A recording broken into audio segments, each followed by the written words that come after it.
제가 제시하는 한국 종교의 특수성은 정말 다른 나라에서는 절대 찾아볼 수 없는 굉장히 특수한 우리나라 사람들이 종교적으로 얼마나 특별한 사람들인가, 얼마나 이상한 사람들인가 그런 것을 제 얘기를 들어보면 알 수 있을 겁니다. 그 첫 번째 제가 이제 제시한 게 한국에서는 지금의 주류 종교가 내일 또 주류가 된다는 보장이 없다. 유럽은 뭐 2000년 동안 계속 기독교 국가입니다. 뭐 거기에는 이제 카톨릭도 있고 성공회도 있고 프로테스탄트 개신교도 있고 다 있지만은 2000년 동안 기독교권 지금도 유럽과 이제 범유럽이라고 볼 수 있는 미주는 그렇죠. 동남아시아는 불교권입니다. 중동은 마호멧이 등장한 이후 계속 이슬람입니다.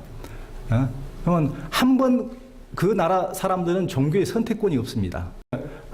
한국은 우리 고조선 시대를 보면 이제 당군도 이제 당골레라고 어떻게 보면은 무당 선도의 수장이라고 보는데 그때는 재정일치 사였기 때문에 재정일치 사이여서 그 사람이 정치적인 왕이자 종교적인 제사장이자 그 모든 역할을 담당했죠.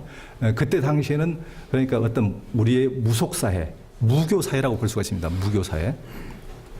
그리고 그 이후에 신라 시대부터 와서 불교를 도입한 이후부터는 우리가 불교 사회 아닙니까? 뭐 신라 서라벌에만 절이 2만 개가 있었으니까. 그리고 뭐 고려 시대도 당연히 국교가 불교였습니다. 통일 신라 시대 때도 국교가 불교였죠. 왕부터 모든 사람이 뭐 소수의 유학자가 있긴 했지만은 그것은 학문으로서의 유학자고 대부분이 국교가 불교였고 고려시대도 개경에도 사찰이 2만 개가 넘게 있었다고 합니다. 그러니까 그때 뭐 인구라고 봐야 수십만이 안 됐으니까 지금 서울은 인구가 1000만이 넘지만은 지금 서울의 교회 숫자만큼 그때는 사찰이 있었다고 보면 됩니다. 각 이웃집에 하나씩 사찰이 있었다고 볼 정도로 그때는 이제 불교 국가였죠. 의심할 바 없는 불교 국가였고 완전히 모든 사람이 불자였다고 보면 됩니다. 그런데 시대가 딱 조선 시대로 바뀌면서 이성계의 억불숭이 정책이 행해지고 그러면서 이제는 왕부터 향반 동네 이장까지 전부 다 뭡니까? 다 유교입니다. 왕부터 동네 향방까지 일부 왕들이 절에도 다니고 세조같이 이제 조카를 죽이고 죄를 진 사람은 월정사에 가서 기도도 드리고 했지만은 기본적으로는 그 나라 경국대전이 제시한 억불숭이 정책에 의해서 기본적으로는 유교 국가였기 때문에 왕부터 동네 이장까지 동네 이장 그 밑에까지 전부 다 유교였다고 봅니다. 동네마다 향교가 있고 그것이 이념화되고 중들은 전부 다 산으로 쫓겨가고 그래서 깊은 산사로 숨어들고 도성 사대문 안에는 중들은 출입도 금지되고 승려들은 출입을 금지하고 그렇게 된 거죠. 그러면서 완전히 우리나라가 이슬람이나 기독교권 국가와 다름없는 불교 사회였는데 한순간에 확 뒤집혀 버렸단 말이죠. 그래서 유교 사회로 불교라는 것은 완전히 이제 산속으로 숨어들고 그렇게 대변혁을 이루게 됐고 이제 구한말이 들으면서 서서히 뭐 이제 다른 종교가 생겨나고 그러면서 우리나라 최초의 어떻게 보면 민족 종교인 천도교가 생겨나고 천도교도 한때는 200만, 300만 그때는 우리 인구가 2천만이었으니까 10분의 1을 능가하는 사람이 천도교 신자였습니다. 그때 처음에는 이제 동학이라는 이름으로 출발했죠. 서학에 대비되는 개념으로 서학, 이제 천주학 그쪽에 대비되는 개념으로 우리 것을 우리가 가지고 가자 하는 의미로 동학이라고 했죠. 그게 이제 이름을 천도교로 바꿨는데 그것도 그때는 한때는 200만, 300만이고 그게 천도교가 주도가 돼서 3.1운동까지 일으킨 거 아닙니까? 그리고 그때는 이제 주류 종교였죠. 그리고 한때 완충계에는 증산도라고 증산도도 한때 신자가 200만, 300만을 그렇게 해가지고 우리나라 주류 종교였던 때가 있습니다. 짧지만은 그때는 뭐 정읍의 어떤 차천자라고 그 증산도의 그 강증산의 제자인 사람이 자기가 천하의 천자임을 주장하고 차천자라고 자기 자신을 불렀죠. 차경석이라는 사람이. 그러면서 증산도가 그때 당시에는 엄청나게 얼마나 집도 엄청나고 뭐 대골같이 했었는데 지금 그 불교의 안방인 그 조계사 대웅전이 전부 다 차천자의 그 차천자 법당을 그대로 뜯어서 옮긴 게 지금 조계사 대웅전입니다. 그때 엄청난 규모로 그렇게 그때 그 일제 초기였지만은 그렇게 엄청나게 번창을 했습니다. 그런 종교들이 한때 엄청나게 우리나라 사람들을 민심을 모았다가 또 쓰러지고 그 이후에 이제 그 미 군정이 이제 우리 이제 광복이 되고 미 군정이 등장하면서 또 이제 그 전부터 뭐 그 기독교는 왔지만은 그러면서 우리나라가 이제 기독교 어떻게 보면 거의 기독교 국가처럼 이제 된 거죠. 기독교 국가처럼 카톨릭과 프로테스탄트가 엄청나게 번성을 하고 거의 기독교 국가처럼 이렇게 불과 1세기도 못 되는 시기에 지금 이제 선교는 130년이 됐지만은 그때 당시 광복 전까지만 해도 기독교 인구가 불과 3만에 불과했습니다. 3, 4만에 불과했던 인구가 지금은 엄청나죠. 카톨릭 인구도 10년 전에 인구 센서스 보면은 카톨릭 인구가 540만이고 개신교 인구가 850만 정도니까 그 둘을 합치면은 불교를 훨씬 능가하는, 그래서 범기독교가 압도적인 종교로 주류 종교로 등장하는. 그래서 우리나라 같은 경우는 전 세계에서 볼 수 없는, 한 번 주류 종교가 계속 간다는 보장이 전혀 없는, 끊임없이 변혁을 주류 종교가 변화되는 세계 유일한 국가입니다. 이런 국가는 어느 나라에도 없습니다. 엄청난 종교의 변혁을 거쳐왔습니다. 종교라는 게 가장 깊은 그 사람들의 민심의 마음의 심층에 자리하게 되는 것인데 어떻게 종교라는 것이 이렇게 엄청나게 변화를 거칠 수가 있는 것인가? 그렇지만 이제 민심의 변화기도 하지만은 그런 변화를 보면은 정치적인 변혁에 의해서 대부분 그게 이제 변화가 된 것을 알 수가 있습니다. 그러면 이제 고조선 시대까지만 해도 당군이 어떤 무교 사회의 수장이었기 때문에 그때 당시에는 무교가 지배했고 그 이후에는 신라 시대에는 진흥왕이라든가 법풍왕이라든가 그 왕의 이름조차도 불법을 널리 홍보하는, 불법을 널리 진흥시키는, 여기 종교를 발전시키는, 그렇듯이 그 이름조차도 다 그렇지 않습니까?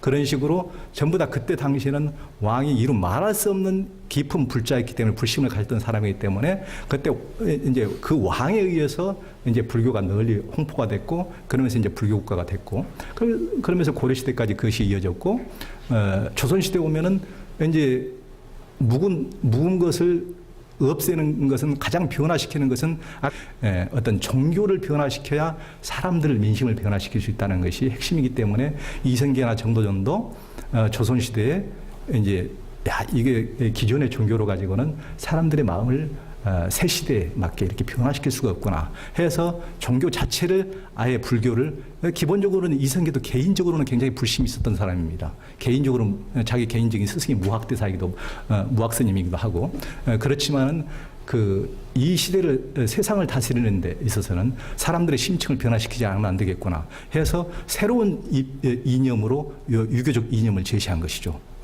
유교적 이념을 제시해서 이렇게 했기 때문에 왕이, 지배층이 뭔가 이렇게 변화됨으로써 그 나라 종교가 변화되는, 물론 이제 그런 역사들이 외국에도 침략의 역사, 이슬람권이 가서 이슬람화 시킨다든가 기독교권이 가서 기독교화 시킨다든가 그런 역사는 있지만은 한 나라에서 더군다나 외부의 어떤 세력에 의해서 어떤 몽골인들이 가가지고 인도에 가가지고 우리의 몽골의 우리들의 몽골을 잇는 징기스칸을 잇는 나라를 만들겠다 해서 무굴 제국을 만들었듯이 지배자들이 어떤 나라를 만드는 것이 아니고 우리 내부에서 우리 스스로 지배층이 됐든 그 밑에 사람이 됐든 우리 스스로 종교를 이렇게 변화시키는 것은 우리나라가 전 세계에서는 찾아볼 수 없는 유일한 나라라고 볼 수가 있습니다. 한국은 세계 유일의 다종교 국가입니다. 유럽과 이제 아까 설명드렸다시피 각기 나라들은 한 종교, 동남아시아는 그대로 이제 불교고 다 그렇지만은 인도를 다녀보니까 인도도 우리가 알기에는 다종교 국가인 줄 알지만은 인도는 80%가 넘는 사람, 82% 정확히 82%가 힌두교입니다. 힌두교 주류고 그때 이제 해방 이후에 우리나라처럼 2차 대전이 끝나고 그 나라도 해방이 됐는데 힌두교는 인도로 가고 무슬림은 파키스탄으로 가자. 이런 식으로 우리가 남북이 쪼개시듯이 그런 식으로 이제 분당이 됐는데 파키스탄이라는 나라는 워낙 적고 인도라는 나라는 워낙 크다 보니까 인도의 그 방대한 인도, 중국처럼 이렇게 방대한 국가에서 모든 사람이 옮겨갈 수 없으니까 남아있는 사람이, 그래도 남아있는 사람이 숫자로 보면 엄청난 수죠. 숫자로 보면 1억이 넘는 수인데 그 프로테지로 보면 한 10%에 불과하죠. 그렇기 때문에 거기에서는 이제 소수고 그 나머지 무슨 불교라든가 불교는 거기에서 뭐 2, 300만에 불과하고 뭐 자이나 4, 500만, 시크교 뭐 한 500만 이런 식으로 다른 것은 그 나라의 그 12억 인구에 비하면은 아주 극소수 소수 종교일 뿐이고 힌두교가 주류 종교입니다. 힌두교가 주류 종교인 지배층의 아주 뭐 힌두교의 나라라고 볼 수가 있는 것이죠. 그 나라는. 그렇기 때문에 우리나라처럼 뭐 개신교, 불교, 카톨릭 뭐 다른 또 민족 종교들까지 온불교, 천도교 이런 또 우리의 뿌리에 있는 무속까지 그리고 우리의 정신적인 근간은 아직도 유교적인 것이 상당히 지배하지 않습니까? 그렇기 때문에 우리처럼 다양한 종교가 공존하는 더군다나 그것뿐만 아니고 남북 이데올로기까지 자유주의, 공산주의 이데올로기까지 한반도의 최후의 결전장 아닙니까? 그런 식으로 우리처럼 다양한 종교 이념 사상이 이렇게 한 좁은 공간에 이렇게 있는 것은 전 세계에서 볼 수가 없는 유일한 나라입니다. 제가 또 하나 든 것은 한국에서 각 종교는 가장 근본적이고 근본주의적이고 배타적이다. 그래서 우리나라는 이렇게 많은 것을 이렇게 받아들이기 때문에 뭐 어떤 분이 예전에 이제 온불교의 3대 종법사로 대산 종사님이라고 지금은 이제 한 20년 전에 돌아가셨지만은 그분도 이제 굉장한 도인이셨죠. 근데 그분에게 한 분이 이제 물어봤다고 그래요. 한국 사람들은 줏대가 없는 것 같아요. 한국 사람들은 주체성이 없는 것 같아요. 이 종교가 들어오면 이 종교 받고 저 종교가 들어오면 저 종교 받고 이렇게 주체성이 없고 줏대가 없는 것 같아요. 이렇게 물어보니까 그분이 그랬다고 그래요. 그게 아니다. 이것은 우리 땅은 아주 기름진 옥토여가지고 무슨 싹을 심어도 무슨 씨를 심어도 잘 자라는 것이다. 이렇게 얘기를 했다고 그래요. 모든 것을 받아들였기 때문에 슬렁슬렁 받아들인 것이 아니냐 이렇게 생각할 수가 있지만 슬렁슬렁 대충 받아들였다가 대충 슬렁슬렁 겉에서만 대충 받아들였다가 그냥 흘러보내는 것 아니냐 이렇게 생각하기 쉽지만은 그렇지 않습니다. 이게 지금도 그 불교를 보더라도 무슨 이제 불교를 이제 더욱더 깊이 공부하다 보면은 남방 불교는 부처님 당시의 법을 그대로 이어와서 자기들이 그대로 근본 불교라고 근본적인 자기들이 그것을 계승했다 그래서 근본 불교다 이렇게 하고 그것을 고지고대로 잘 계승이 오고 그걸 잘 유지시키고는 했지만은 어떻게 보면 수행 열기라든가 사람들이 이렇게 거기에 심층으로 몰입하는 거라든가 이런 부분은 한국 불교를 따라갈 데가 없습니다. 굉장히 지금도 이 바쁜 세상에 이 세상이 확확 돌아가는 세상에 전부 다 스님들도 전부 다 차 타고 다니고 핸드폰 들고 다니고 전부 다 변화가 급변하는 시기에 더군다나 다른 종교와 경쟁해야 하는 시기에 1년의 절반을 절에만 꽉 선방 안에 틀에 밖에서 하한거 동한거 때에는 3개월씩 겨울 3개월 여름 3개월 6개월을 선방에만 들어박혀서 2,000명 이상의 승려들이 거기에만 그 동한거 하한거에 들어가면 부모가 죽어도 나오지 않는다는 것이 법입니다. 그 안에만 틀어박혀서 두모불출 이렇게 한다는 게 말이나 될 일입니까?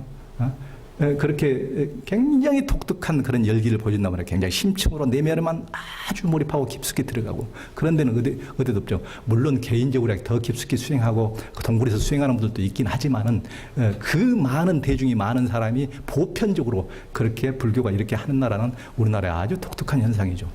그것뿐이 기독교 보세요. 개신교는 뭐 숫자로 보면 미국이나 다른 유럽의 숫자가 훨씬 많죠. 우리나라가 아무리 교회가 많다 하지만 교회가 많기도 하죠. 교회가 뭐 좁은 나라에 10만 개 가까우니까 엄청나게 많기도 하지만은 숫자로 보면은 뭐 850만 명이면은 뭐 다른 나라의 기독교 국가에 비하면은 수천만 명 이렇게 비하면은 뭐 아주 적은 수에 불과하죠. 그런데도 전 세계에서 선교 1위를 다툽니다. 선교사를 그렇게 많이 파견하고 전 세계에서 선교하는 주도권을 거의 한국 교회가 잡고 있고 한국 교회 전 세계 20대 교회 가장 사람이 많이 있는 20대 교회 10몇 개가 한국 교회입니다. 한국 교회 그 정도로 사람이 많이 모여들고 그리고 뭐 그것뿐입니까? 저도 이제 뭐 남미나 이런 데 가봤어도 가보니까 브라질이나 아르헨티나 가면 한국 교회들 이렇게 그 어디나 가봐도 한국 교회가 그 디아스포라, 그러니까 유대인들이 전 세계로 나라를 잃고 2000년 전에 떠돌면서 자기들이 어떤 유대교 회당이 구심점이 돼서 전 세계에 흩어져서 자기들이 자생력을 키우고 자기들의 개토를 만들어서 살아남았듯이 우리 한국인들도 전 세계 어디로 가나 교회가 사랑방 역할, 구심점 역할을 하고 상파울로나 이렇게 부에노스아이레스 이렇게 가보니까 거기도 한국 교회들이 엄청 수십 개씩 이렇게 많이 있는데 그 교회들 가보니까 독특한 게 있어요. 그래서 새벽 기도를 전부 다 나가요. 그래서 다른 나라 사람들도 저는 한국에서는 늘 새벽 기도를 사람들이 나가길래 다른 나라 사람들도 나가나 전 세계 새벽 기도 나가는 사람은 아무도 없답니다. 한국 교인들만이 세계 어디를 가나 새벽 기도를 나가는 거예요. 그 열기라는 것은 다른 사람들이 다른 사람들이 전혀 생각할 수 없는 것입니다. 새벽 4시에 나가가지고 전부 다 이렇게 열심히 공부하시는 분들도 새벽 4시에부터 공부하라면 할지 안 할지 모르는데 새벽 4시부터 필부 필녀들이 나가서 기도를 한단 말이에요. 그렇게 열심히. 그러니까 한국만의 그런 열기, 종교적. 그러니까 굉장히 그 열기도 한국 기독교 열기를 다른 나라 사람들이 보면 상상을 초월할 정도로 아주 놀래죠. 카톨릭 같은 경우도 카톨릭은 어느 정도로 2000년의 역사를 가지고 정돈된 것이기 때문에 무슨 프로테스탄트처럼 개신교처럼 아주 강렬한 그렇게 역동적인 열기를 보이지 않을 것 같지만은 한국 카톨릭은 또 다릅니다. 파리의 그 이제 유명한 성당들 몇 명 안 모입니다. 아무리 1000명 모이는 데 같고 불과 그렇게 대성당도 명동 성당보다 엄청난 규모로 크지만은 무슨 기백 명씩 모여서 이렇게 미사를 드리고 그래요. 그런데 한국은 각 동마다 다 성당이 있는데 전부 다 4-5천 명씩 모입니다. 그래서 유럽에서 카톨릭 그 추기경들이나 이렇게 와보면 깜짝 놀래버립니다. 그런 사람들의 모이는 열기뿐만 아니라 그 신앙 열기를 보고 아주 그 사람들 기절초풍합니다. 아주 어떻게 이런 나라가 있는가? 어떻게 이럴 수가 있는가? 그래서 그런 것도 그러니까 우리는 유교도 마찬가지죠. 유교도 중국이나 이런 데서 다 어떻게 다 떨어져도 한국에 와서 더욱더 성리하게 심층으로 더 내면으로 이렇게 들어가서 마지막까지 이렇게 뿌리를 내린 곳이 한국 아닙니까? 그런 식으로 우리나라의 어떤 종교라는 것이 대충 왔다가 대충 흘려보내는 것이 아니고 또 그렇게 많은 걸 받아들이면서도 아주 심층으로 들어가고 아주 열기가 또 남다르다.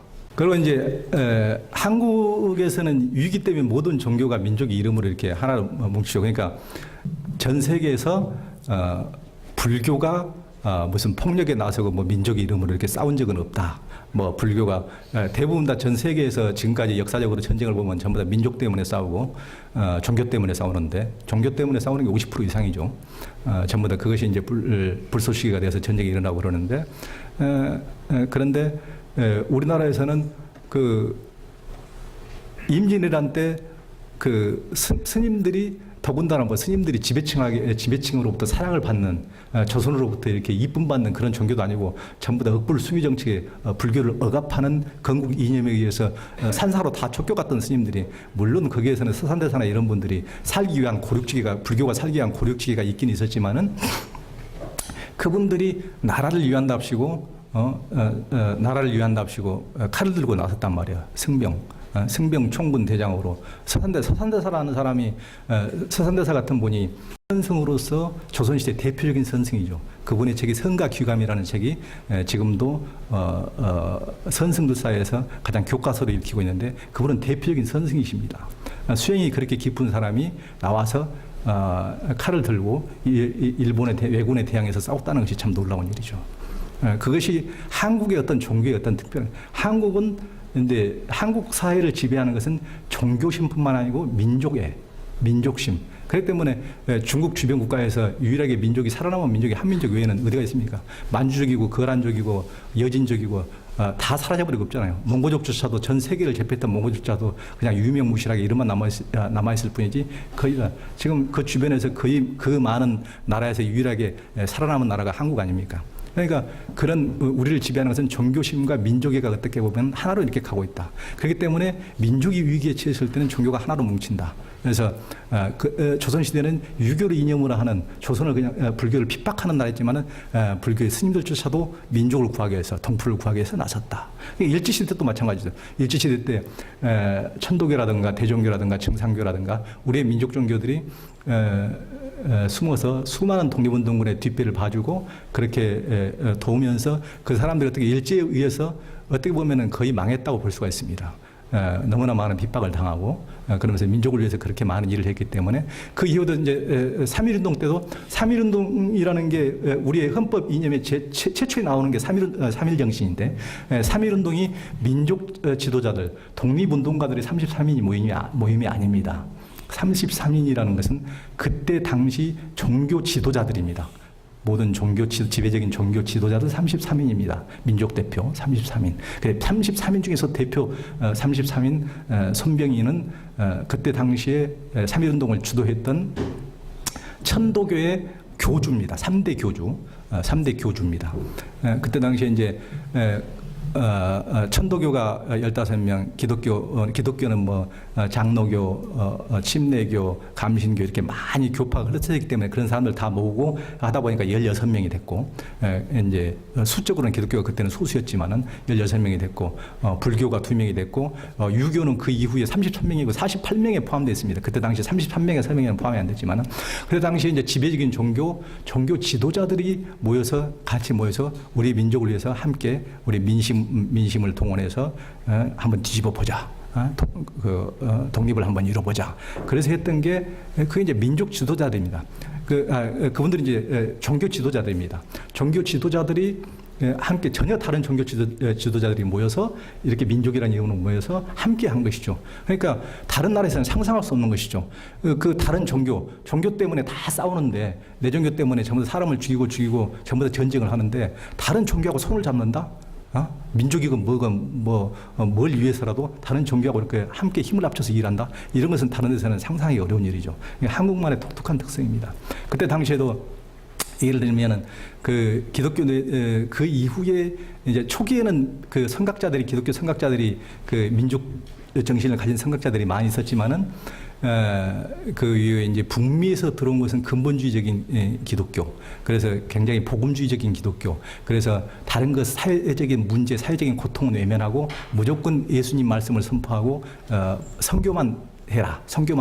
이런 식으로 이제 북미권에서는 그런 선교사들이 주로 왔기 때문에 그런 것을 따르는 사람들이 이제 평양이나 이런 쪽에서 뭐 길선주 목사라든가 그때 평양 대붕을 일으켰던 그런 분들이 길선주라든가 선정도 목사라든가 그런 분들이 이제 그런 경향이 짙었고 그런 분들이 북쪽에서 기독교의 붕을 이끌었는데 그런 분들은 그 자리에서 불러서 나오긴 했지만은 33인 민족대표 33인으로 3.1운동에 태화관에 모이긴 했지만은 우리가 왜 이렇게 여기 도장을 찍어야 되느냐, 우리가 왜 다른 종교 이교도들하고 같이 이렇게 손을 잡아야 되느냐, 이렇게 하고 무슨 또 더군다나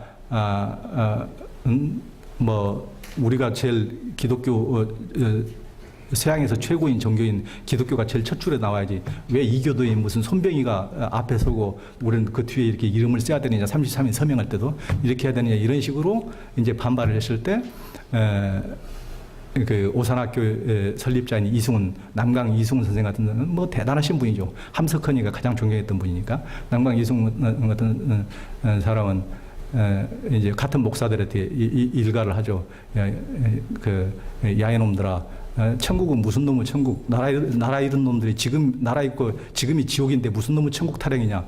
나라를 먼저 찾아야 될 것이 아니냐? 그렇게 호령을 해서 그 사람들을 제압을 했다고 그러죠. 그러면서 이제 같이 설명을 이끌었다고 그러죠. 그러니까 그 사람들은 종교적인 신앙심도 굉장히 깊었지만은 우리에게는 그런 사람들조차도 민족애가 함께했다. 그래서 민족의 위기 때는 함께 다른 종교라도 이렇게 함께 모여서 민족 이름으로 하나로 뭉치는 경향이 있다. 그래서 이 경향조차도 다른 나라에서는 찾아볼 수 없는 독특한 한국말의 특성이다. 이렇게 볼 수가 있습니다. 그리고 이제 한국 종교는 하나같이 그 무속, 절에도 가보면 이제 무속과 어떤 그런 경이 뒤에 이제 예전에 어떤 무속적인 그 칠성각이라든가 이런 것들이 다 북두칠성에게 이렇게 기도드리는 그런 것도 옛날 오래된 사찰에 가보면 그런 것들이 다 있습니다. 그런 경향들이 이제 절에도 있지만은 교회도 보십시오. 오순절 쪽에 그런 순복음 쪽의 교회뿐만 아니라 다 우리나라는 다른 교회들도 이제 지금 다 순복음화되어 있기 때문에 그런 경향이 있는데 전부 다 그 어떤 굿하듯이 한풀이 하듯이 발 뻗고 울고 악쓰고 이렇게 모든 것을 이렇게 해원시키는 이런 경향들, 이런 것들은 어떤 굿하듯이 이런 무속적인 이런 경향들을 전부 다 다른 종교들도 특성을 보이는 거거든요. 하나는 이제 유교적인 거죠. 이 뒤에 유교적. 그러니까 그 우리나라는 겉으로는 전부 다 불교고 겉으로는 전부 다 기독교고 가톨릭인데 따지고 보면 전부 다 유교다. 어떤 분은 이렇게 보기도 합니다. 그러니까 그 유교적 유계 질서가 전부 다 지배하는 것이죠. 전부 다 목사님들도 장로님들도 어떤 서양에서 왔기 때문에 서양에서는 그런 것이 뭐 유계 질서라는 게 그렇게 중요하지 않죠. 사람들의 어떤 평등 관념이 오랫동안 계몽주의에 그런 게 자리 잡았기 때문에 그런 것들이 그렇게 중요한데 우리는 교회에서도 뭐 목사, 권사, 집사 칼 같지 않습니까? 담임 목사, 뭐 부목사 어디서 부목사가 담임 목사 앞에서 어쩐거려 그러면 그 다음 날 없죠. 어디 찾아봐도 없죠. 그런 식으로 그런 유계 질서라는 게 스님들도 법납이 깡패입니다. 법납이 어따 네가 사회에서 아무리 박사고 뭐 했으면 난다 긴다 했으면 뭐해? 네가 법답 이제 들어가지고 법납이 깡패입니다. 일절 없습니다. 야쿠자 그대로 그건 야쿠자 세계입니다. 그래서 그런 식으로 유계 질서 따지고 보면은 전부 다 겉모습은 다른 종교지만은 다 유계적 유계 질서가 지배하는 종교다. 삼강이라는 것이 유계의 본질은 아니라 그러지만은 정치 지배자들이 지배하기 위해서 삼강을 앞세웠다.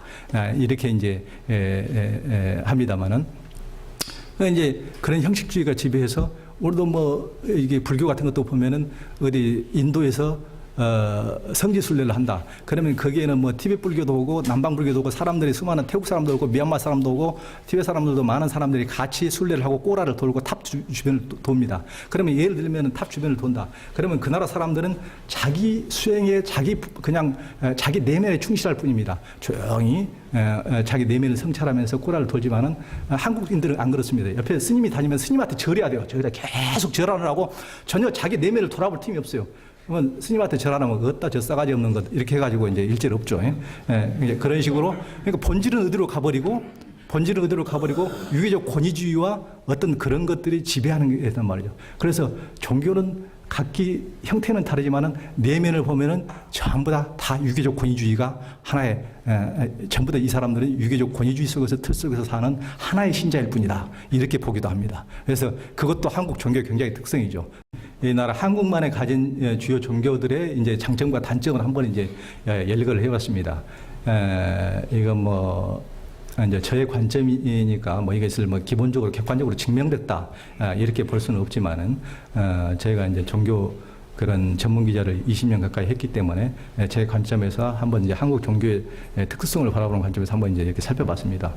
기독교다. 개신교면 이제 장점은 어떻게 보면은 이제 그 민족 지도자들의 초기에 뭐 남강 이순 아까 오산학교를 설립한 남강 이승원 선생님도 말씀드렸지만은 그 이후에 무슨 안창호 선생이라든가 뭐 김구도 나중에는 이제 결국은 기독교 신자가 됐죠. 다 그 사람 한때는 승려도 하고 다 뭐 천도교도 친하고 대종교도 친하고 다 했지만은 나중에는 이제 기독교로 이제 갔는데 이제 뭐 이승만이라든가 그 이후에 수많은 이동이라든가 뭐 김학의 그 명동학교를 만든 용정을 만든 김학의라든가 수많은 생각자들이 그 민족심을 가지고 민족을 변화시키기 위해서 이거 유교만 가지고 안 되겠다. 물론 그 사람들은 상당한 유학적인 깊이가 있는 뭐 안창호 선생님도 흥사단 이렇게 만들 때 주역의 어떤 이런 깊숙한 것을 가지고 이치를 가지고 그 슬로건을 정하고 했지만은 동양 정신에 아주 해박한 사람들이었고 다 그런 분들이었지만은 이것만 가지고 기존의 것을 뭔가를 사람들의 정신 구조를 바꾸고 나라까지 잃어버렸지 않느냐. 우리가 이 나라 이렇게 백성이 도탄에 빠졌는데 뭔가를 변화시키려면 종교부터 변화시키지 않으면 안 되겠다 해서 어떻게 보면은 고륙지계로 기독교를 받아들인 거죠. 그렇기 때문에 그러면서 그 사람들이 이제 기독교가 가진 장점, 이게 서구 사회에서 지금까지 그래 지배적인 종교로 등장을 했고, 그들이 이제 불교나 다른 동양 종교처럼 내면의 심층으로만 들어간다든가, 아니면 자기 수행에 자기 해탈에만 집중한다든가 그런 게 아니고 사회적인 변화를 이끌었던 데서 굉장히 유념을 하고, 그것을 우리 민족을 변화시킬 어떤 동력으로 삼고자 해서 민족애를 가지고 기독교를 받아들인 측면도 크단 말이죠. 그런 민족 지도자들고 초기 선각자들이 민족애를 가지고, 그렇기 때문에 그런 실천력, 그래서 초기에 뭐 YMCA라든가 초기에 모든 시민사회 동력이 전부 다 기독교로부터 나왔습니다. YMCA, YWCA. 그러면서 그 사람들에게 시민의식을 심어주고, 그러면서 은근히 민족애를 고치기 위해서 독립운동도 시키고, 나가서 뭐 야학도 하고 농촌 계몽운동도 하고, 우리가 상록수에서 봤던 이런 그 박용신이라는 이런 사람들이 전부 다 기독교에서 농촌에 파견됐던 그런 사람들이. 그런 그런 분들이 가서 이제 그런 실천력과 역동성으로 우리 한국 사회의 변화를 주도했다고 볼 수가 있습니다. 기독교가.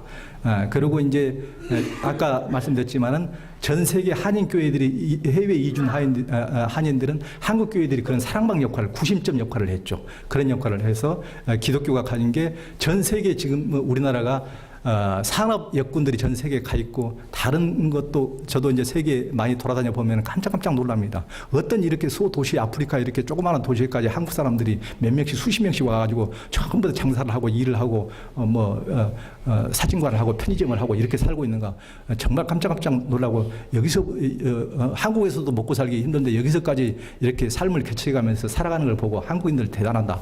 그런데 그 초기에 어떤 그 뿌리를 한인 교회들이 그거 다 파견돼서 종교심을 가지고 전 세계에 파견돼서 그 초기에 정착하고 그것에 구심점 역할을 하는 게 한인 교회들입니다. 그래서 한인 교회들의 역할이, 한국 기독교의 역할이 대단했죠.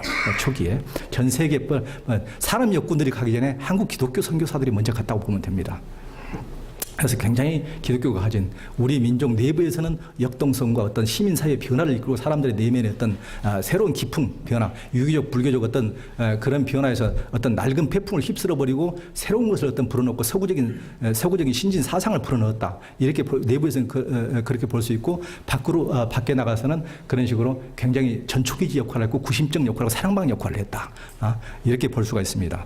그래서 이제 단점을 본다면은 이제 우리는 정치적인 변혁에 의해서 각 종교가 크나큰 변화를 겪었다고 말씀드렸지 않습니까? 그래서 뭐 조선시대는 이성기가 정도 전에 억불숭이 정책에 의해서 불교가 억압되고 유교가 주류 종교로 등장을 했듯이, 근데 미 군정에서 미국은 기독교 국가이기 때문에 그 사람들은 대통령 취임할 때도 성경을 얹고 선서를 하지 않습니까? 대통령 의무를 잘 수행할 것을.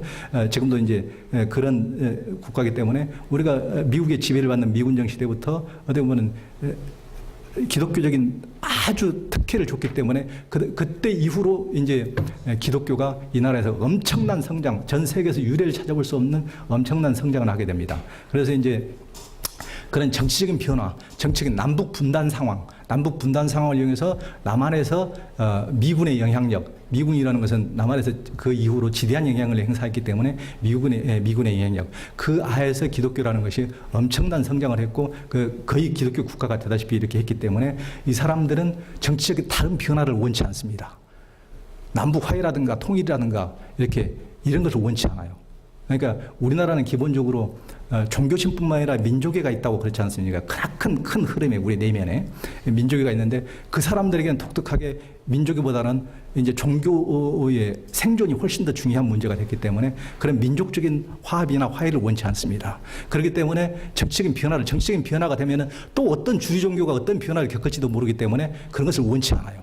그런 것을 원치 않기 때문에 끊임없이 그것을 회방합니다. 반대합니다. 그렇기 때문에 이 나라가 민족적으로 하나가 되고 통일이 되고 화해로 가고, 어떻게 보면 새로운 더 다른 패러다임의 변화를 거치는데 가장 큰 방해물이 되고 있습니다. 그들이 모든 이 나라의 우익이고 반대하고 38선에서 풍선 날리고 해서 항시 이제 문제거리를, 항시 갈등의 문제 소지를 만드는 분들이 그분들입니다. 그분들이 이제 개인적으로 북에서 공산 정권에서 핍박을 받고 남아있기 때문에 개인적으로 초기에는 그런 원한이 남아있고 그런 것이 있지만은 지금 뭐 분단된 지 70년이 됐기 때문에 그런 직접적인 피해자는 없지 않습니까? 직접적인 피해라기보다는 지금으로부터는 자기들의 생존의 문제, 정치적인 변혁을 원치 않고 미군의 지배하에서 미군들의 영향력 하에서 자기들의 영향력을 키워가고 자기들의 세력을 확대하고 이런 것이 아주 중요한 문제이기 때문에 다른 정치적인 변화를 원치 않습니다. 그런 아주 측면을 하나가 볼 수 있고 또 이제 기독교는 무속과 개발한 개인적인 구복적 경향이 심하고 요즘에는 이제 성직자들의 부패로 이미지가 이제 많이 추락하고 있죠. 그러니까 이제 한꺼번에 벼락부자가 늘 문제가 많이 생기듯이 벼락부자가 되면 한꺼번에 너무 많은 이제 성장을 이뤘기 때문에 불과 해방 전에 3만 명이던 신자가 지금은 1,000만 명이 육박하는 그런 벼락부자도 그런 벼락부자 그런 한꺼번에 이렇게 이제 몸집이 2만 원 애가 이제 거대해지면 비대해지면은 거기로부터 이제 드러나는 이제 거기서 이제 욕망이 많은 사람들이 이제 지배자로 지도자로 활약하게 되고 그러면서 이미지가 많이 추락하고 요즘에 이제 그런 문제가 있죠. 그래서 그런 내실화, 내면화 그런 단계를 밟아가는 내면적인 그런 숙제를 안고 있습니다. 불교에는 이제 한국이 이제 뭐 그 아까 불교적인 남다른 수행 열기를 말씀드렸지만은 구체적인 수행 명상법을 갖고 있어 한국 불교 특히 이제 수행 열기도 많고 특히 한국에서는 조선에서 이제 억불 수기정책에서 산사로 깊은 산사로 쫓겨갔기 때문에 지금은 우리들이 가장 좋아하는 산 여기서도 산 좋아하시는 분들이 많다고 그러는데 가장 좋아하는 산의 명당 자리는 전부 다 절이 차지하고 있습니다. 그래서 이제 우리에게는 전부 다 치유할 수 있는 것, 우리들이 치유할 수 있는 좋은 장소는 전부 다 사찰이 차지하고 있는데 그런 좋은 장소에서 좋은 명상법까지 가지고 있기 때문에 현대인들의 스트레스나 노이로제를 해소할 수 있고 치유할 수 있는 가장 좋은 이 사람들은 장소적인 것뿐만 아니고 심리적인 면에서도 큰 대안을 제시해 줄 수가 있는 그런 종교죠. 한국 불교가. 그리고 이제 그 현대사회 또 욕망과 적자 생존에 의해서 얼마나 많은 사람들이 고통을 받고 있습니까? 그런 사회에서 이제 불교적인 버림과 어떤 그것을 넘어서는 무심과 휴심. 제가 쓰는 게 이제 마음을 쉰다 하는 휴심적이라는 것을 제가 냈지만은 그런 것을 이제 불교적으로 이제 제시할 수 있는 한국 불교가 이제 좋은 여건에 있죠. 단점으로 보면 이제 한국 불교가 특히 그런 게 심한데 이제 뭐 승가 공동체라고 그러지만 공동체성보다는 개인의 자유만 중시하는 경향이 많죠. 이기적인 자폐주의에 많이 갇혀 있는 경향이 많습니다. 그래서 누가 그러죠? 공동체성이 워낙 없기 때문에 상대방을 워낙 안 살펴보기 때문에 이서말 이 알죠? 이 머릿속에 옛날에 우리 어렸을 때 이가 많이 들끓었지 않습니까? 뭐 썩가리도 있다고 그러 썩가리. 이 서말을 부산에서 서울까지 몰고 올 수는 있어도 승려 세 분을 그러니까 스님들 표현으로는 중셋을 부산에서 서울까지는 못 몰고 간다. 이제 그런 얘기가 있죠. 그 정도로 이제 자기 개인주의적 성향이 강하기 때문에 같이 세 사람도 같이 뜻을 맞출 수가 없다는 거죠. 그런 식으로 굉장히 개인주의적인 성향이 강하기 때문에 그래서 자유방임. 그래서 다른 종교들은 뭐 카톨릭이나 이런 것은 그 일절 용납하지 않죠. 개인적인 이런 것들을. 근데 스님들은 개인 집 어떤 아파트에서부터 개인적인 초소까지 그런 게 없으신 분들이 거의 없죠. 거의 다 개인적인 상당히 자유를 중시하는 경향이 강합니다. 공동체로 함께 이렇게 묶어두는 것을 억압이라고 생각하는 경향이 아주 강하죠. 그리고 이제 그러면 단점은 지금은 이제 계몽주의 시대 이후에 그런 게 없었는데 천부 인권을 도외시하고 그러니까 모든 사람에게 내면에 똑같은 인간이다. 똑같은 안에 불성을 가지고 있다. 신성을 가지고 있다. 이런 식으로 이렇게 생각하는 것이 아니고 불자들에게 이제 스님들은 무조건 이제 삼배를 강요하는 등 어떤 권위주의적인 이런 걸 보기 때문에 제가 보기에도 많은 사람들 지식인들이라든가 남자들은 특히 나이 드신 분들은 절에 안 가려고 그래요. 물어보면 스님들한테 그 큰 절 세 번 하겠어요. 한국 사람들 유교적 정신 사고가 지배한데 어디 그것이 나이 어린 젊은 스님들한테 이렇게 삼배하기 싫어하거든요. 그러니까 한국 불교에서는 굉장히 그런 것들을 빨리 어떻게 보면 그 자기 내부를 위해서도 그런 것을 벗어나야 되는데 지금까지도 그런 것을 고집하니까 사람들이 굉장히 절문을 들어서기를 꺼려하더라고요. 내가 왜 이런 세상에서 젊은 사람들한테 큰 절까지 해가면서 그거 다녀야 돼? 이런 식의. 그래서 이제 그런 것들이 어떻게 보면은 다른 불교에서는 찾아보기 어려운데 한국 불교에서는 그런 정근대적인 그런 것들이 굉장히 강해서 그것도 어떤 자폐주직 성향이 아닌가 이런 단점으로 볼 수가 있습니다. 한국 불교만의 단점으로 볼 수 있습니다. 가톨릭은 장점은 이제 한국 가톨릭은 다른 종교 성직자들에 비해서 중앙 집권적 관리 시스템이 이건 이제 전 세계 가톨릭의 공통점이지만은 그래서 상대적인 이제 청렴함을 유지하고 있고 사회정의에도 이제 높은 관심을 보여주고 있죠. 근데 괜히 이렇게 꼭 써놓으면은 꼭 대구 희망원 같은 사건이 터지더라고요. 그래서 이제 꼭 이제 어느 곳이나 세상에 문제가 없는 곳이 없죠. 그렇게 철저하게 관리하면은 철저하게 또 부패하는 수도 있죠. 그렇기 때문에 이제 이렇게 위에 사람들이 대주라든가 이런 분들이 이제 문제가 생기면 더 이렇게 그렇게 큰 문제가 생길 수도 있고, 그런데 요즘에 이제 뭐 교황님이라든가 이런 분들이 이제 굉장히 좀 상당히 깨친 분들이 깨어 있는 분이 나와서 이제 변화를 이끌고 있습니다만은 그래도 그런 오래된 그런 이제 묵은 것들이 있기 때문에 가톨릭이 오래된 종교여서 그런 대구 희망원 같은 그런 문제도 나고 있지만 상대적으로는 이제 불교도 개인 방임이 강하고 개신교도 이제 그 비교를 하기를 카톨릭은 대형마트 대기업이 운영하는 할인마트다. 각 지점이 할인마트인데 각 성당이 그러니까 이마트나 롯데마트가 운영하는 할인마트인데 개신교는 구멍가게다. 지가 주인이야 전부 다. 자기가 주인이기 때문에 누구 말을 들을 필요가 없죠. 아무도 통제하는 데가 없죠. 이제 그 시스템이 전부 다 각기 개인 전방에 개신교는 교회들별로 그런 시스템이 이제 그러게 되는데 가톨릭은 이제 중앙 집권 시스템을 이제 성공이나 다른 종교도 마찬가지지만은 다른 그런 서구의 종교에 비해서 가톨릭은 그런 시스템이 굉장히 무섭죠. 그런 중앙 집권 시스템이 군대의 시스템하고 똑같다 그래요. 예전에 군대 시스템하고. 그러니까 군대 시스템이라든가 이런 또 마르크스가 이용한 공산주의 어떤 조직체계라든가 이런 것이 전부 다 가톨릭에서 나왔다고 그럽니다. 이제 단점은 교황청을 중심으로 한 절대주의와 제국적 승리주의 결국 지역적 정신문화를 지배하게 된다. 그래서 이제 이런 것들은 한국 사회에서도 스스로 이제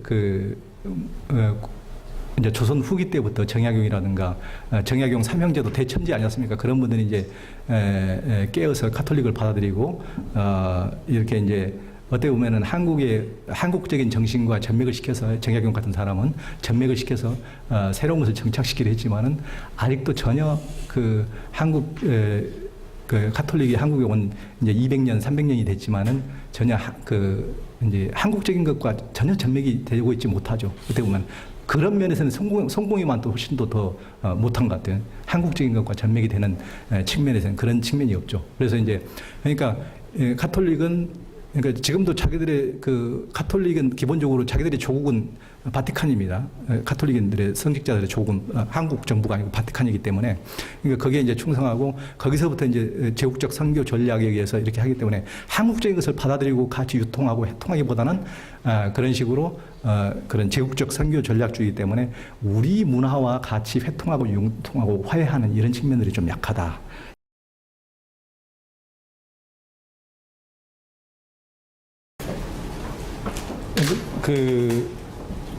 이슬람은 제가 보기에는 지금까지도 거의 순수성을 사람들이 그냥 일반 사람들 보면 순수성을 유지하고 있는 것처럼 많이 보이고요.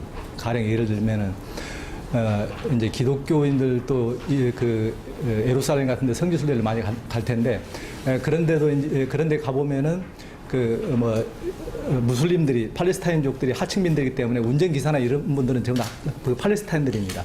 그럼 9월이나 이렇게 라마단 기간에 가게 되면은 운전기사들은 낮에 운전을 하면서도 평상시 일을 하면서도 물을 한 모금도 안 마시고 식사를 안 할 뿐만 아니고 물을 한 모금도 안 마시고 아예 혓바닥에 침도 적시지 않습니다.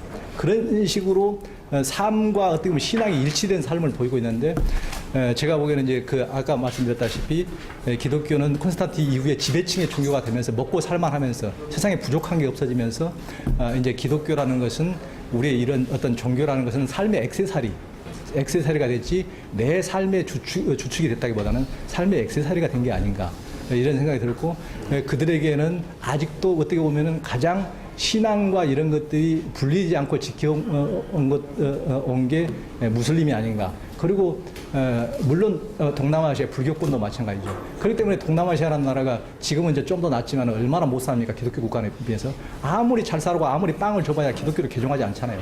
그들에게는 심층과 일맥상통하는 삶과 신앙이 분리되지 않는 게 있기 때문에 그들은 변화되지 않는 것이죠. 그렇지만은 이렇게 기독교는 어떻게 보면 대부분의 사람들이 삶의 액세서리화 된 게 아닌가 종교라는 게 그렇게 보고 이슬람은 그 순수성을 나름대로 유지했기 때문에 현대인들은 굉장히 그런 것들을 경멸하면서도 너무 그렇게까지 살아야 될 필요가 있어 그러면서 심층에서 갈구하는 그런 게 있거든요. 순수함을 갈구하는. 그래서 저도 가끔은 여행할 때는 제일 마음이 심란하고 할 때는 실은 모스크 사원에서 많이 쉽니다. 모스크 사원 안에 들어가면 거기는 아무런 장식도 아무것도 없고 아무도 타치하지 않거든요. 누가 와서 무슨 성교하라고도 포교하라고도 하지도 않고 조용히 벽에 기대서 쉬면 시원하고 쉬기 명상하기 참 좋습니다. 그래서 그들이 가지고 있는 어떤 그런 측면들이 어떻게 보면 굉장히 큰 장점이 아닌가 그렇게 봅니다.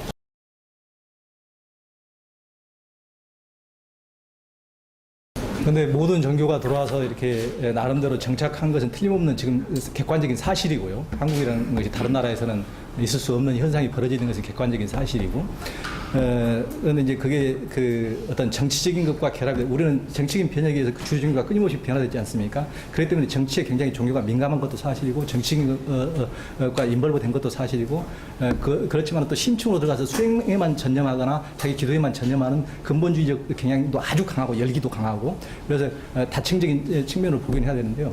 제가 이제 아까 말씀드리지 않은 하나의 측면은 이제 그런 측면들은 저는 우리 내면에 이미 기독교가 동양에서는 유일하게 착근에 성공했는데 필리핀 같은 나라는 그 나라의 기본적인 그 뿌리가 없는 나라이기 때문에 쉽게 이제 요즘 아프리카가 쉽게 기독교가 되듯이 그렇게 쉽게 변화되지 않는 뿌리가 있는 나라 중에서 동양에서 기독교가 된 나라는 한국이 유일하죠. 그렇지만 우리에게 그런 내면에 어떤 하느님 신앙이 있었단 말이죠. 원래부터 하느님 신앙이 아까 계속 우리는 하늘에게 치성을 드리고 하느님 신앙이 있었고 또 불교와 유교도 굉장히 뿌리가 깊은데 그 이전에 우리가 가진 훨씬 더 근본적인 제가 최초로 말씀드렸던 홍익인간 제세이와 광명 2세 이도일치 도와 도로서 다스린다는 우리 아주 수천 년 전의 그런 전통 우리 깊숙한 내면의 심층적인 그런 종교심 구도심 우리의 내면에 이미 많은 것을 모든 종교를 포괄하는 최초형 같은 사람은 이미 자기가 당나라의 대천재 이 사람 12살에 유학을 가서 요즘 같으면 하버드대학에 하버드에서 수석 졸업을 하고 한국 신라로 돌아보니 자기는 어렸을 때 갔기 때문에 이 땅에서 뭐가 있었는지 잘 모르고 12살 때 건너가 버렸기 때문에 몰랐는데 장성에서 돌아보니 이 땅에 이미 모든 종교가 다 있더라. 그 사람이 난낭 비문에 보면 그게 나와 있지 않습니까? 삼교가 모든 핵심들이 이 땅의 풍류도에 다 들어가 있더라. 그런 것인데 간디가 젊은 나이 19살에 영국에 유학 가서 뒤늦게 자기의 고국의 가치를 새롭게 발견해서 뒤늦게 돌아와서 인도적인 것을 찾기 위해서 이렇게 했듯이 우리 내면에 이미 많은 것들을 갖고 있었기 때문에 우리는 그것을 역사적인 부침 속에서 끊임없이 잃어버렸지 않습니까? 끊임없이 역사도 다 실기되고 종교심도 많이 잃어버렸기 때문에 그것을 찾아가는 애타는 외침 과정이 아닐까 싶습니다. 그것을 우리 안에는 그런 것을 근본적인 것을 찾고자 하는 그런 아주 불타는 열망이 속에 있단 말이죠. 핵심을 찾아가고자 하는 잃어버렸던 것을 찾고자 하는 그런 열망이 있는데 그런 것들이 그런 내면에 깊숙한 그런 열망들이 굉장히 독특한 그런 열기로 뿜어져 나오는 것이 아닌가 저는 그렇게 봅니다.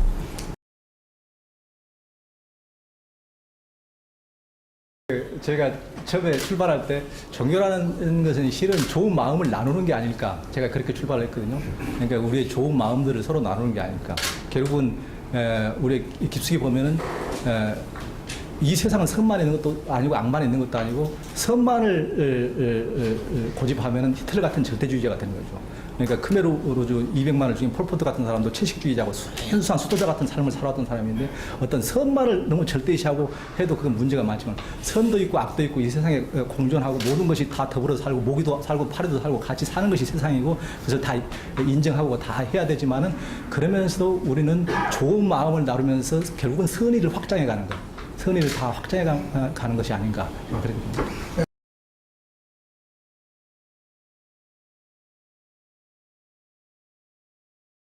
그분이 이제 한국에 올라다가 못 오시고 일본까지는 오셨다고 그래요. 일본까지 왔는데 뭐 1921년인가 한국에는 못 오셨다고 그러는데 탁월호도 히말라야의 아주 훌륭한 도인이죠. 그때 이제 간디와 같은 시대에 같이 이제 활약했던 분인데 저는 그런 시대에도 무슨 우리가 생각하기에는 100년 전이기 때문에 지금 소통이 안 될 것이라고 생각하지만은 한국에서 제가 아주 좋아하는 마라토너 손 누굽니까? 손기정의 스승인 김규신 선생 같은 분도 팔남매를 키우면서 양정고등학교 선생 봉급으로 런던 타임즈를 구입해서 읽었어요. 그 시대에 런던 타임즈를 세상을 알고 싶어서 그 작은 박봉에도 불구하고 그 시대에도 다 소통이 되고 그렇기 때문에 그래서 우리 3.1운동이 결국은 중국의 오사운동으로 이어지고 그것이 인도의 독립운동으로도 직접적인 영향을 이제 학문적으로는 사람들이 밝히지 않는데 저는 이제 중국의 오사운동에까지는 몇 달 뒤 오사운동에까지 직접적인 영향을 미쳤다고 학문적으로 요즘에 많이 나오는데 그것을 저는 인도의 독립운동까지 영향을 미쳤다고 저는 믿습니다. 저는 굉장히 그때 당시에도 그런 소통이 다 됐고 그런 영향을 굉장히 미쳤거든요. 그래서 우리가 간디는 저 이제 간디가 13군데 공동체에 살았는데 제가 13군데를 다 가봤습니다. 1년 동안. 간디가 평생 그 사람 개인 집에서 한 번도 살아본 적이 없는데 우리가 간디의 어떤 공동체 운동보다도 더 일찍 했던 것이 오산학교를 만든 남강 이승훈 선생이나 그 토지의 박경리에 나오는 용정마을을 만들었던 귀암 김약의 선생이나 이런 분들이 간디보다 20년도 더 전에 그런 공동체적 이상을 가지고 아주 아름다운 인위적인 마을을 만들어서 시작을 했단 말이죠. 그런 것들이 저는 이제 간디가 뭐 톨스토이 말았다 그런 것이 아니고 그런 것도 음무량으로 다 영향을 미치지 않아요. 그래서 탁월호 같은 사람들도 우리 한반도의 그 조그만 나라의 기운을 느끼지 않았을까 저는 이렇게 생각하고 있습니다.